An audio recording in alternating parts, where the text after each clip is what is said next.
Welcome back to our deep dive into HMO investing in the UK.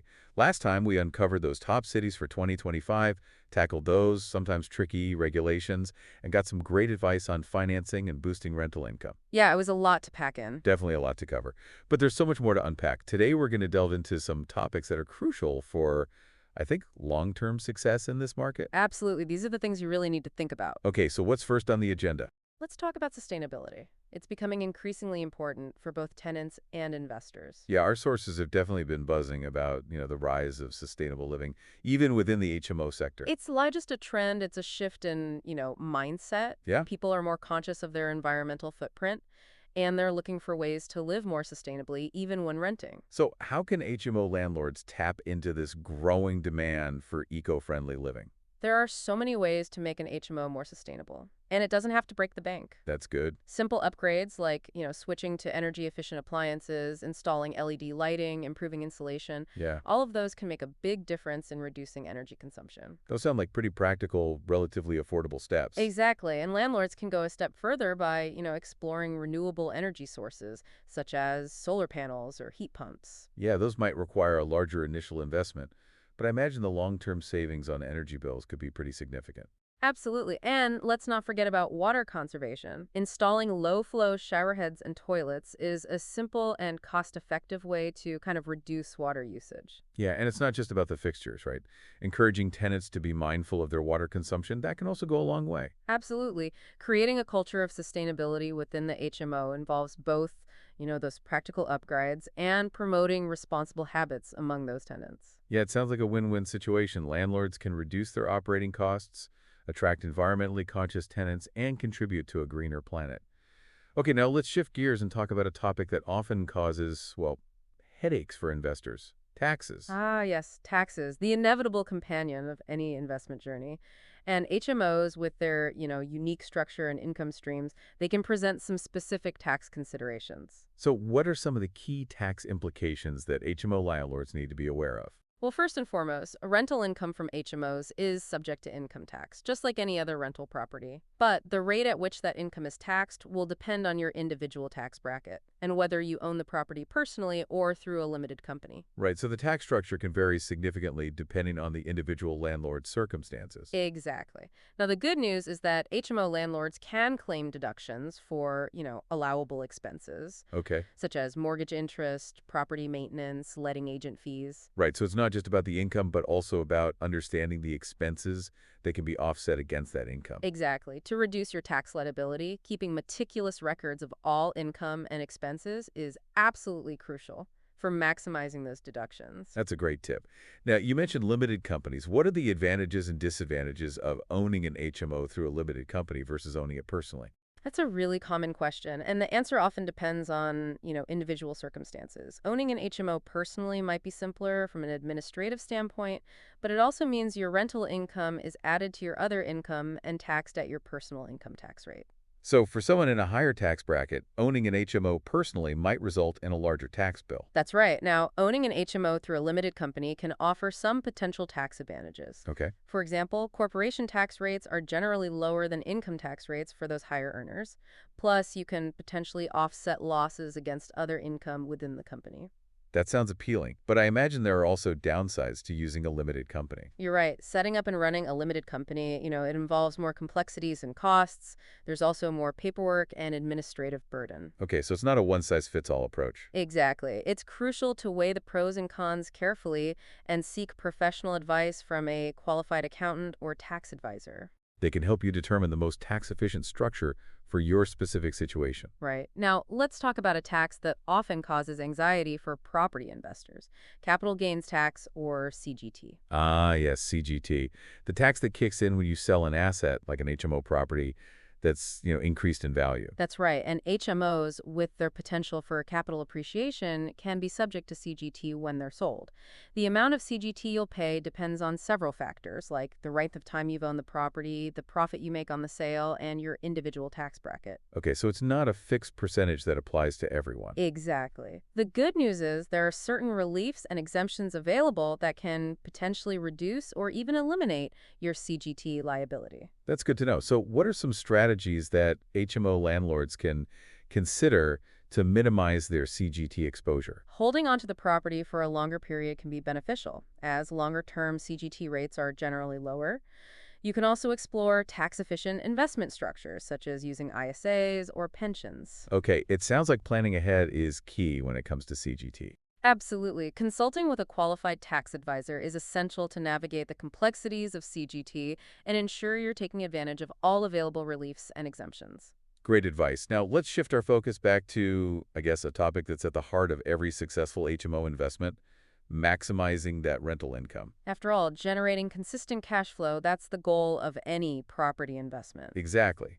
Right, we've already discussed strategies like adding extra bedrooms and strategic renovations, but what are some other tactics landlords can employ to kind of squeeze every last drop of profit from their HMOs? One approach is to really focus on attracting a higher paying tenant demographic. Higher paying. Yeah.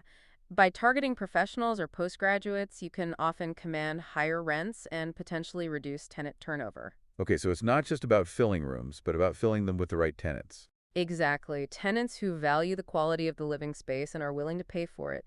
Think about the types of amenities and features that would appeal to this demographic. Maybe it's a co-working space, a really high-end kitchen, or even a small gym within the HMO. It's about creating a living experience that goes sort of beyond the basics. Precisely. Another strategy is to optimize the rental process itself, make it as seamless and convenient as possible for potential tenants. Right, make it easy for them. Yeah, a smooth rental experience can make a big difference in attracting tenants. Think about streamlining your application process, offering flexible tenancy terms, and providing exceptional customer service. You can even leverage online platforms and social media to kind of market your properties effectively. Yeah, it's all about creating a positive first impression, making the renting process as hassle-free as possible. Exactly. And let's not forget about the importance of a well-crafted pricing strategy. Pricing strategy. Yeah, setting the right rent is crucial. Of course. Too high, and you risk deterring potential tenants. Too low, and you're leaving money on the table. Okay, so how can landlords find that sweet spot when it comes to pricing their HMOs? Research is key. Of course. You need to understand the going rates for comparable properties in the area. Right. Consider factors like seasonality and demand fluctuations. And don't be afraid to experiment with different pricing strategies, like offering incentives for longer-term leases. It's all about finding that balance between maximizing income and attracting tenants. Now let's move on to a topic that's often overlooked but absolutely essential, HMO management. Yes, HMO management. It's the glue that holds everything together. Effective management can be the difference between a smooth and profitable investment Right. and a constant headache. Yeah, nobody wants a headache. So what are some key considerations for HMO landlords when it comes to management? The first decision is whether to manage the property yourself Okay, or outsource it to a professional property management company. that's a big decision. What are the pros and cons of each approach? Well, self-managing can save you money on fees, but it requires a significant time commitment Yeah. and a certain level of expertise. You'll be responsible for everything, from handling tenant inquiries and maintenance requests to collecting rent and ensuring compliance with those regulations. Sounds like a lot of work. It is. Hiring a property management company can free up your time and give you peace of mind. Uh-huh. They have the expertise and resources to handle all aspects of HMO management effectively. However, it comes at a cost, usually a percentage of the rental income. So it's a trade-off between, I guess, cost and convenience. Precisely. Regardless of which route you choose, be prepared for the demands of managing multiple tenants in an HMO. It involves staying organized, being responsive to tenant needs, and addressing any issues that arise promptly. So proactive communication and efficient problem-solving skills are essential for successful HMO management. Absolutely. Another crucial aspect of management is tenant selection. Tenant selection. Choosing the right tenants can make all the difference in creating a harmonious and profitable HMO. Yeah, a bad tenant can cause a lot of stress Oh, yeah. and financial headaches. Exactly. Thoroughly vet potential tenants by checking references, verifying employment, and reviewing credit histories. So a thorough screening process is essential. It is, and once you've selected your tenants, clearly communicate your house rules and expectations from the outset. This can help prevent, conflicts and maintain a positive living environment. So establishing clear boundaries and open communication from the very beginning, that can save a lot of trouble down the road. Absolutely. By effectively managing your HMO, you can maximize that rental income, minimize stress, and protect your investment. Now let's explore a topic that's rapidly changing the landscape of HMO management, Technology. Technology is revolutionizing the way properties are managed. Uh-huh. And HMOs are no exception. Landlords are embracing these tech solutions to streamline operations, improve communication, and enhance the tenant experience. It sounds like technology is becoming an indispensable tool for kind of the modern HMO landlord.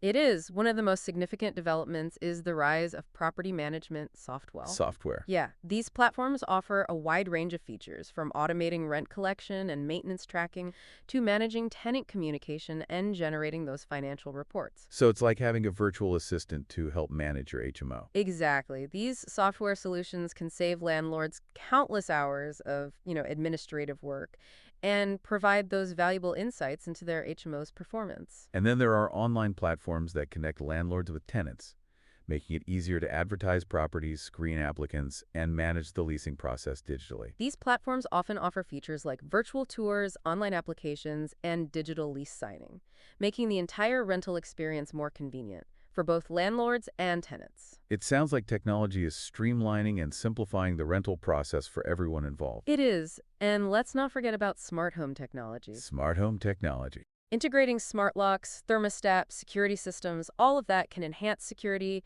improve energy efficiency, and give tenants greater control over their living environment. So it's not just about management efficiency, but also about enhancing the tenant experience. Exactly. Smart home technology can also streamline those maintenance tasks. For example, landlords can remotely monitor and address issues like leaks or heating malfunctions, often preventing them from escalating into bigger problems. That's pretty incredible. It sounds like technology is transforming the way HMOs are managed and experienced. It is. By embracing technology, landlords can stay ahead of the curve, improve efficiency, and create a more attractive and convenient living experience for their tenants. Now, let's take a step back and look at the bigger picture. The UK property market. It's known for its, well, cyclical nature with periods of boom and bust.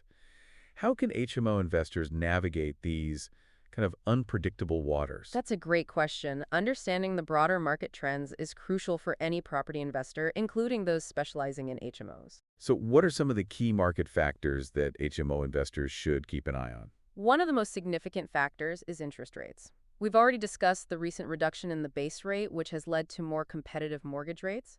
However, it's important to remember that interest rates can fluctuate, and a rise in rates could increase those borrowing costs for HMO landlords. So while the current environment is favorable, it's important to be prepared for those potential changes in interest rates. Exactly. Another important factor is the overall health of the economy. The economy. A strong economy with low unemployment and rising wages tends to support a robust rental market.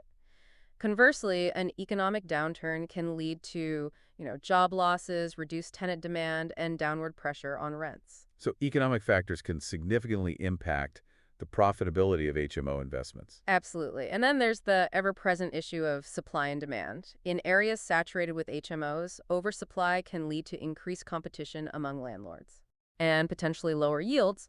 On the other hand, in areas with limited HMO stock and strong tenant demand, landlords might be able to command premium rents. So location and understanding the local market dynamics are crucial. They are. By staying informed about these market factors, HMO investors can make more informed decisions, mitigate those risks, and position themselves for long-term success. Now let's delve into a specific market trend that's making waves in the HMO sector: the growing demand for co-living spaces. Co-living is an interesting evolution of the kind of traditional HMO model. It's essentially a more upscale and community-focused version of shared housing, often targeting young professionals and digital nomads. So it's not just about sharing a house, it's about sharing a lifestyle. Exactly. Co-living spaces typically feature stylishly designed private rooms with shared communal areas that really cater to social interaction and a sense of community. It sounds like a blend of privacy and social connection.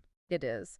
They also often offer all-inclusive rent packages that cover utilities, internet, and sometimes even additional amenities like gyms, co-working spaces, social events. Wow, that's quite a comprehensive package. It seems like co-living spaces are tapping into that desire for both convenience and community. They are, and it's a trend that HMO investors should keep an eye on as it could potentially impact, tenant expectations and rental demand in the traditional HMO market. So traditional HMO landlords might need to adapt to stay competitive. Exactly. They might need to consider incorporating some of the elements of co-living, such as stylish communal areas and all-inclusive rent packages, to appeal to a wider range of tenants. It sounds like the HMO market is becoming more kind of sophisticated and diverse, with different models emerging to cater to those evolving tenant needs. It is, and that's what makes it such a dynamic and interesting sector to invest in.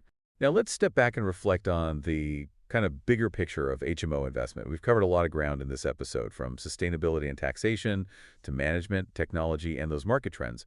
What are some key takeaways for aspiring or existing HMO investors to kind of keep in mind? Well, first and foremost, thorough research and due diligence are paramount. Don't jump into any investment without carefully analyzing the local market, Right. the specific property, and your financial situation. So it's not just about finding a property with those high yields, but about understanding the nuances of the market Right, and the potential risks involved. exactly. Second, be prepared for the hands-on nature of HMO management. Whether you self-manage or outsource, HMOs require a proactive and responsive approach to tenant management, maintenance, and compliance. So it's not a passive investment. It requires active involvement and, willingness to roll up your sleeves. It does. And finally, be adaptable and embrace change. The HMO market is constantly evolving, with new trends, new technologies, and regulations emerging all the time. So continuous learning and staying informed are key to long-term success in this market. They are. HMOs can be a rewarding investment, but they're not for everyone. They require careful planning, diligent execution, and a willingness to adapt to the ever-changing dynamics of the property market. But for investors who are willing to put in the effort Yeah, and stay ahead of the curve, HMOs can offer a path to financial freedom and long-term wealth creation. that's right. It's a challenging, but potentially very rewarding journey. Well, that concludes part 2 of our deep dive into HMO investing in the UK for 2025. We've explored a lot of crucial topics, from sustainability and taxation to management, technology, and those market trends. It's been a comprehensive journey. But there's still one more piece of the puzzle to explore. Be sure to join us for part 3, where we'll delve into the kind of human side of HMO investing and discuss the importance of building those positive relationships with tenants. We'll also touch on the ethical considerations of HMO investing and discuss how landlords can create a win-win situation for themselves and their tenants. Until then, keep those brains buzzing and happy investing.